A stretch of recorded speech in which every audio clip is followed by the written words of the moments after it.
think we so often take for granted just how stable things are in our own lives until everything is flipped upside down. Today, a Ukrainian-born entrepreneur speaks with us about what happens when everything is turned upside down. Where do all your memories, all your audio clips, and all your videos go? From the Soar studios, this is the AI to Uplift Humanity podcast. I'm Justin Brady, and joining me today is Iryna Savytska, CEO and co-founder of Bank of Memories. Iryna, thank you so much for joining me on the show today. I appreciate it. Thanks a lot for coming, for inviting me. For me, it's a pleasure. It's the first time I'm doing podcast, not alone, but with somebody else. So it's kind of a new experience for me. Thank you again. Really? Okay. So wait. This is your first time doing a podcast? Like usually I'm doing a lot of video about like interviews, conferences, like public speaking, but podcasts, not really. Oh, wow. All right. Well, I'm glad we get to break you in then. So let's start with something simple because you're in the startup world, and let's start this. What is Bank of Memories? Let's just do like a 30-second elevator pitch for those that don't know. Right. So Bank of Memories, it's an app for families to save their most important moments, but on Web3 technology. Like it's a new kind of technologies that's not appearing. We try to invite people to use blockchain and AI to improve their lives for their family heritage and legacy. We want just to make it like cool again because heritage is not cool anymore. So that's why we are working on building in new technologies and match it with families, family trees, so that people feel like on the next level. Yeah. Okay. So there's a lot there, right? It's a lot to unpack. But I believe people are familiar with, of course, the founder of Soar, like Ancestry.com. People are familiar with that. People are also familiar with companies like Legacy Box, I think is the name of it. It just came to my mind. But, you send your images, you send your video in, and they put everything digital onto a thumb drive. So I think people have those things in mind, and they understand that stuff. But how is this any different? Well, we have some magic about it because, if to start from the beginning, unfortunately, people keep spending a lot of money every year, like $100 a year, for storing some images on their clouds. But in the end of the day, they never open it, and it's like a mass, like a snowball of information that is growing. Legacy Box and other services are more or less similar because they are centralized, and people are not feeling comfortable about their data being exposed, leaked, or something like that. They want privacy. And the next big thing coming is Web3, where blockchain secure everything, and your data only is available for you and your family. When they have a key, they open it and they see something that belongs only to them. And this is how it's different. And the second thing, we use algorithms to really structure data a lot. So now if what you can see on other services, we are they have just a folder where you have all the information there, but it's not really super structured. What we want to do is to keep essentials for people so that even in 50 or 100 years from now, their kids and grandkids can open and see something very super important. And that's why we need these algorithms that we use. For example, you can structure your memories according to emotion that you felt that day. For example, you're riding the horse and you want to save this memory, and this is like you're amazed, you're happy, and in this way you can just put a smile so that the system can recognize, oh, you were happy. So the mechanism is structuring your data this way, or according to importance from 5 to 1, whether it was really important for you or not. If not really, then probably in some time, like half a year or 1 year, the system will offer you to delete something that you really don't need, so that your kids don't have to go through all of that bunch of information. So it's really about structuring this data in kind of a more natural way that we're used to as people, rather than by date or by category, which other services do. It's really by structuring it in more of, I guess, emotional terms. Is that one of the advantages? Right. It's in emotional terms, and also what matters to you. You can put a priority from 5 to 1. What was really important, because machine doesn't know. Yeah. Okay. So one of the things you put in there was security. And obviously, there are two things that were interesting that stood out. I'm going to dig into those. But one's security. You're using blockchain for security. But then there's also the idea of like a key. So in like a memory book or something more physical, I think that most of us are used to, there, you have to hand that to someone else, right? You have to physically give it to someone else. So like, it's a lot to unpack. So I want to ask about like how you actually hand this to someone else, but I also want to ask about like blockchain and security. Like, why was this a big thing for you? Is there a big concern with these other companies selling your memory data? Is that a concern? Because I guess I don't know enough about it. Well, so the most important is that Web3 is now really a big impact. Now, all companies are looking at Web3 as a game changer. And Web3 is good because, for example, if we attach it to our product, we are building family trees, but new family trees, like we connect people in blockchain so that we know in advance, like who is who to whom. And because we are planning a couple of years to build an inheritance tool where you inherit not just the whole archive and you got some key, but you can inherit some part of information that is valuable. And that's why we need smart contracts and blockchain, because there can be some valuables like NFTs, or I don't know, some memories that are really expensive. I mean, expensive not in money terms, but expensive, like super valuable for people. Right. So how would you manage like the key, like access, right? Is it as simple as like you invite your family members via email and they sign up for an account? Or is it something a little bit more sophisticated than that? We have a special system to log in. You can invite your family members using a referral link, and they will go to the app. They will connect their phone number for security. This actually works the same as crypto wallet, the same as this high security systems. Why we do it? Because all crypto is working like that, and it's not our invention to make the flow like that. So all people create their wallet, the wallets.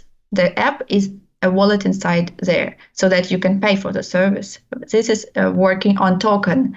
So basically, memories will be tokenized, and people are not going to pay for the service in the beginning. We just give out some tokens to them to use it for free, and then when they really want to save a lot of data, they will pay for it. Or if somebody from their family can't pay, they can pay for them. Everybody has their own key. Like my mom has a key and me. Yeah, and I forgot my password, so I knock to my mom's account, and my mom saying, "Okay, my daughter forgot her key again," and she can open the door. This is like a concept of a house, when not the company opens you the door, but your family. Oh, okay. So the company doesn't have access to that stuff; only your family does. Yeah, only family. So this is the main concept of all that Web3 stuff, that it's decentralized completely. So that means we don't have access to data, but it's stored on some computers, on micro servers somewhere around the globe. We keep 3 copies, and it's totally encrypted and torn apart. And only if you put your key in, you will get your data. That's crazy. Okay, so like you said, though, it does have to be stored on like 3 servers somewhere, right? So it does have to be stored. So I think what most people think of, because you're early stage, you're a startup, you're raising money, and you have a lot of cool you have a lot of cool feathers in your hat, so to say. Your top 20 women in tech, you have your MBA, you're a Tim Draper scholar. All this stuff is really, really cool. But at the end of the day, I think one concern someone may have is, hey, you're still in startup phase. So it's not entirely decentralized, right? Because you still have to have it in servers. And if the company would go away in 10 years, where would all that data go? How do you answer people when they have that concern? That's a great question. I was waiting for this question. Good. All right. Even here at Draper University, Draper Associates, they are saying, just do it centralized in the beginning and just make your money, show to investors what you've earned, and then you go decentralized. And we have a different perspective on it. We don't have to be centralized because there are so many partners on the market right now. For example, Airweave. You just can check it. Airweave is a fully decentralized permaweb. So their all infrastructure is already built. We just need to build an app on their base right now to reach some 100,000 users to prove to investors that it's really working well. And then we are easily getting another $10 million from crypto market and from investors like VCs to build our own system if we prove it's really cool. So what is the big problem you think you're addressing? Because is there a significant amount of data? Like for example, let me back up, I guess, a little bit. You're almost taking the idea of everyone gets their own Smithsonian Institute, right? You have maybe that's not the best. Everyone gets their historical team. We have museums, right? In the United States, we have museums. Well, we have museums all over the world, right? That catalog all this stuff for countries or cities, right? We have historians for that stuff, but we don't have it for our families, right? Unless our families are super wealthy or popular. So you're trying to replicate that decentralized nature, ability to keep records for every single family, right? That's kind of what you're doing. Yeah, that's what we are doing now, and we are not talking about past. We are talking about now and about the future. Right, right. So if I think about my grandma, I keep looking for information about my family tree, where they're coming from, and it's so hard to find. It's almost impossible to find. And why should I give this hard time to my kids and my grandchildren if I can make it for them? Yeah. And they will see it. It's like a virtual time capsule, almost, It is. Yeah, but except way more deep, a lot more data. I think on your website, you talk about passing messages forward to the future generation that will open at certain times. I know my brother-in-law and my sister, they're having us email videos to their daughter that she can open when she's I don't know what age they're going to do it at, but it's something similar. So have you identified a problem? Is there a big risk where a lot of families are losing a lot of data and they're not able to pass this stuff on and it's just kind of getting lost? Unfortunately, yes, we did a deep research in different countries, and we had around 5,000 people answering our questions. A lot of data is now digital. Of course, paper records, they are able to save, but for example, in Ukraine, war happened, and many people lost their paper records. Right. They could have saved it somewhere online. It's okay. But what if I don't know the password? There will be another problem, how to find out the password. How do I find that my mom had an account if I didn't know about that? So it will be anyways lost somehow. And that's why we are building the system, which will be easy to use and safe for everybody. I will tell you the story, how it began, if you allow me. It's just me and my husband. So my husband is my co-founder, luckily, because we're really going good along. And his mom was sick with Parkinson's disease. And in Ukraine everywhere in the world, it's hard to do something about it. And my husband that time, we didn't have kids, and he thought, okay, my mom will probably pass away in a couple of years, and how can I collect all that wisdom of her generation, all that information, her voice? How can I replicate her in the future when we have these technologies? There is no way. And that's why he started working on this idea to have a place where all the modern technologies are already implemented. And the only thing people need to do is just to carefully put this data to bank of memories. So I want to go back to what you said, because you mentioned you're from Ukraine. And obviously, Ukraine is in the news quite a bit now for reasons that are truly tragic. And I'm not going to pretend I know what you're going through or what your family's going through, because I don't. But on some level, has this, because I think right now at this second you're in the United States, right? Yes. Yeah, but you're from Ukraine, your family's from Ukraine. And so how has this situation changed kind of your mission for what you're doing? Like, how has that reshaped bank of memories in your mind? Yeah, fortunately, I had the chance to go and attend this Draper University program. Here I see a lot of feedback about Ukraine. I understand that actually Ukrainians are number one in the region in terms of tech, like tech-savvy people. Wow. Number four in terms of crypto usage, so many of them use crypto. And I just understand that in the future, and now Ukrainians use more and more these ways of payments, like crypto payments. Many funds were raising money just through these ways because it's just fast and cheap. So you don't pay any like transaction fees. You do everything decentralized, and I just believe it will grow. And people now realize that they are not safe. Data is not safe.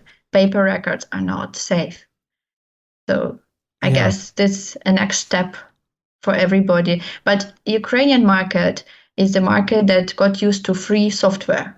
The same as everywhere in East Europe, all software is free, or people are trying to use it free because salaries are so low or just a middle level, not like in the US. And in the US, people got used to have monthly payments for everything. And that's why the market is just more appropriate for this kind of innovation, because innovation is expensive. Yeah. So definitely, because we are from Ukraine, we can give some part of tokens. Actually, before we had a portion of tokens, 10% of the whole supply of 1 billion tokens, we had 10% dedicated to social and cultural projects because we are a bank of memories. So memories can be in different fields, not just family memories. But now we understand we will give a portion of these tokens to Ukraine to keep their memories alive about war, about everything. Yeah, that's crazy. I think a lot of people in the United States take stability for granted. You know, we just take it for granted that the box of photos I have in my basement or these things that I have at grandma's house or my parents' house are just going to be there, you know, indefinitely. But I think it's still so foreign to us to understand that such a stable country like Ukraine, people that work in the same tech companies we do, people that work in the same projects, we work with Ukrainians, like there are Ukrainian friends I have on LinkedIn that are suddenly posting like horrific things that I never imagined they'd be posting, like, you know, them fearing for their lives. And I think that we don't fully understand, I don't even know how to put this into words, but we don't fully understand just how fragile life can be sometimes. And, you know, I think that a lot of Americans don't fully realize that anything can happen to them too, right? Like that, just to bring things back into reality in the United States, like we're not at war with anybody right now. We very could be in the future, but there are still things like floods, and there are still things like fires and stuff that can, or like you can lose your password, or things can get hacked. And I think you're really trying to kind of get beyond those challenges. Yeah, because we understand until people have children, and well, first of all, because they pay for this software, they have to enjoy it, and this have to either save their time or money. And we build it for these people who will currently use it, but we also think ahead. Like, in Albania, in Albania, people keep planting olive trees, and they say it's not for us and it's not even for our kids, but it's for our grandchildren to make them a business. And this is partially true for Bank of Memories. We are building it for people, like not just think about themselves, but also about their legacy and what their children will know about them when they were young. Are you seeing people mostly start banking memories? Are you seeing them mostly start to put photos in there? Is it journal entries? Is it videos? Where do most people start? Yeah, because we're an early stage. We now have 5,000 active users. They're early adopters, Wow. and they are putting photos. They're putting some like records, medical records. But right now we are raising funds, and we are going to improve this version of app to have an opportunity to also add not just like videos and photos, but you can add text, you can add audio memory to your photos. Business people require some place to put contracts that are important.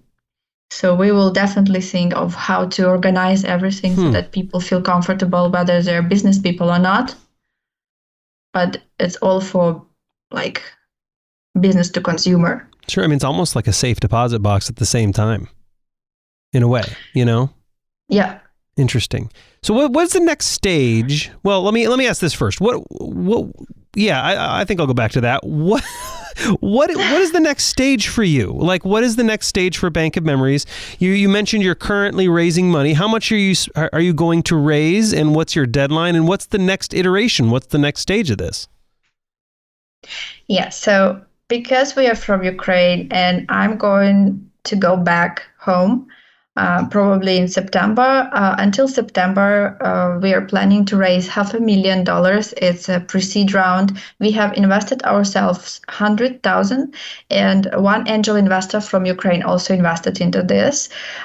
We were in discussions with Paul Allen, the founder of Soar, to help us build this venture.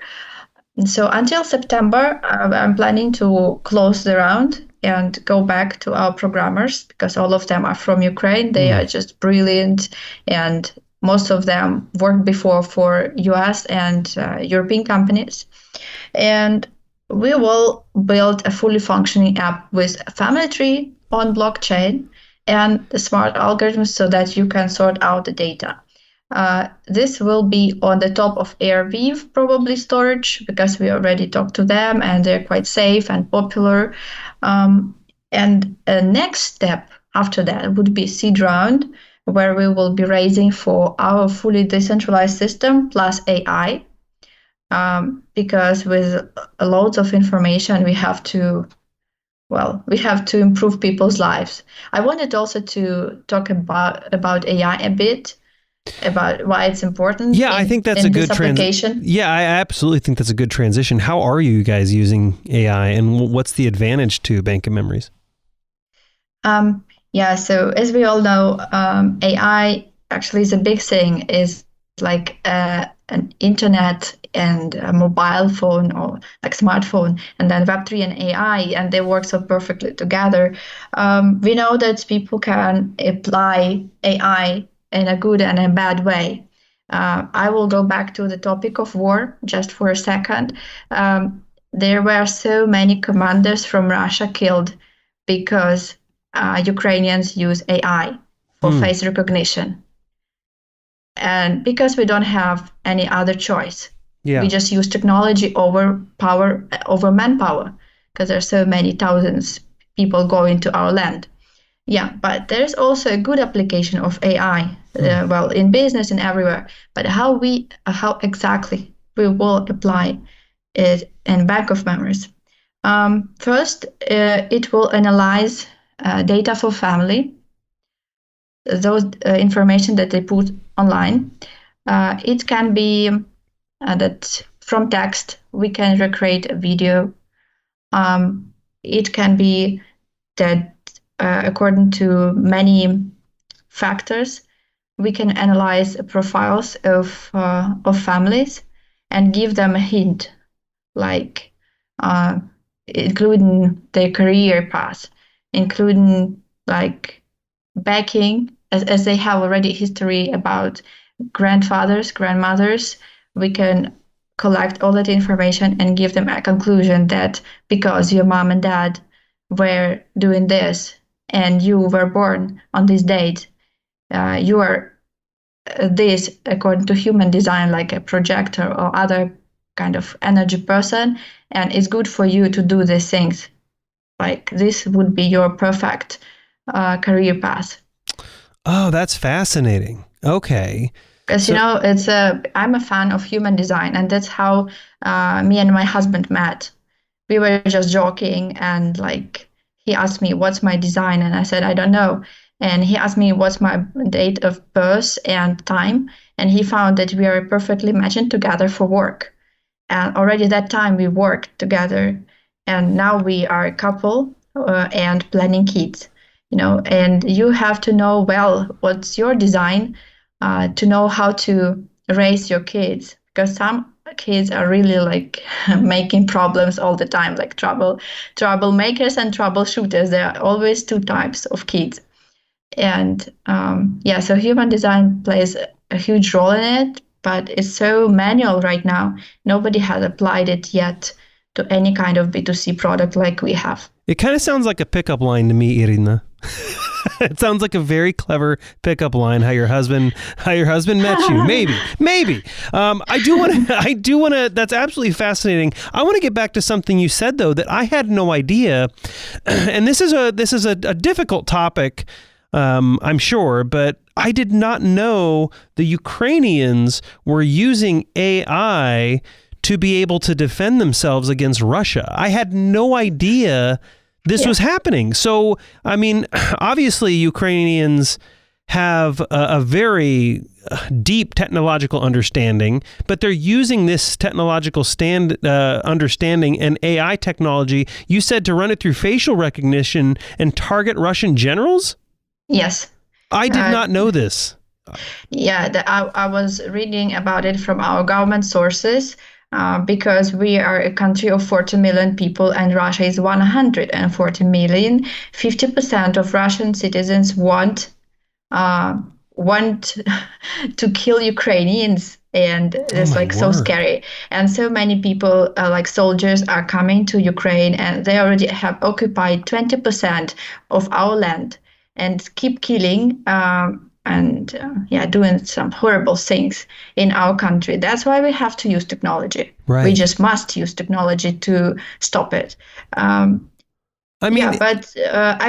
just will add that Google stopped working with Pentagon because employees of Google were not happy that AI can be used in a weapon. That's very dangerous.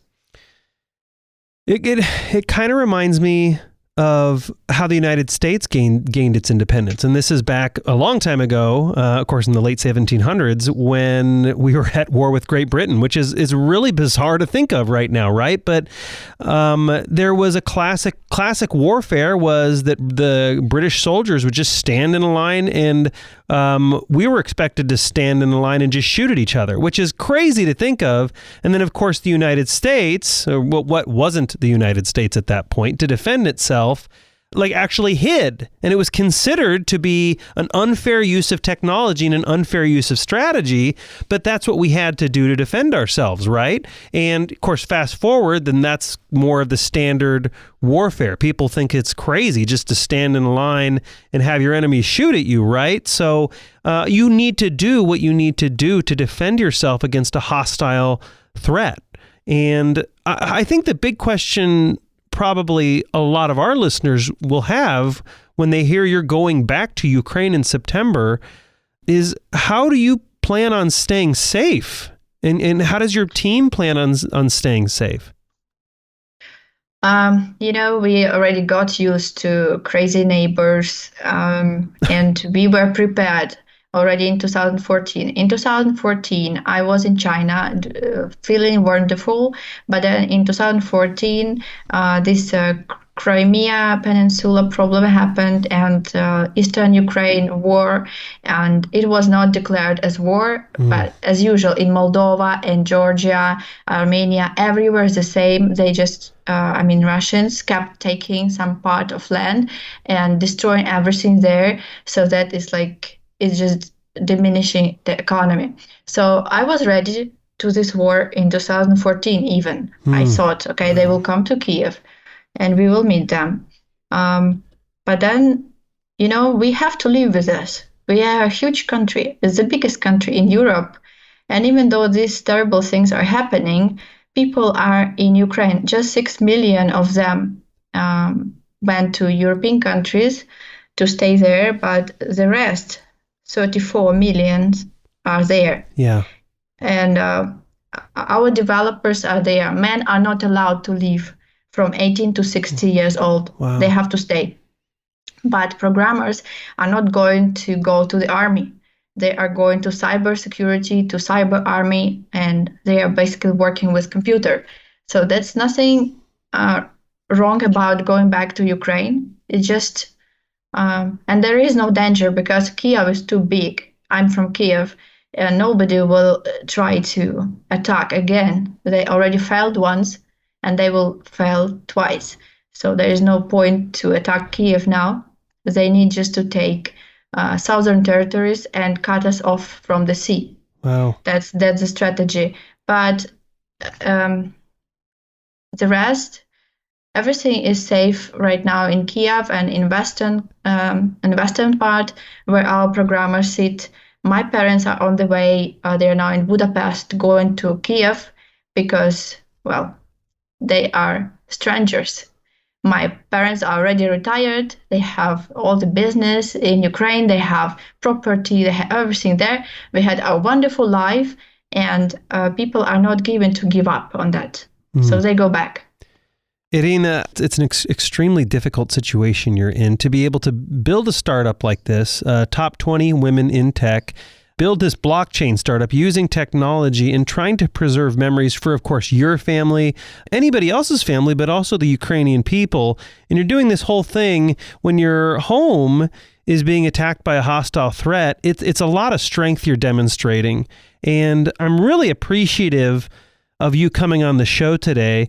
Iryna Savytska, CEO and co-founder of Bank of Memories. Thank you so much for coming on the show today and helping us uplift humanity. I really appreciate it.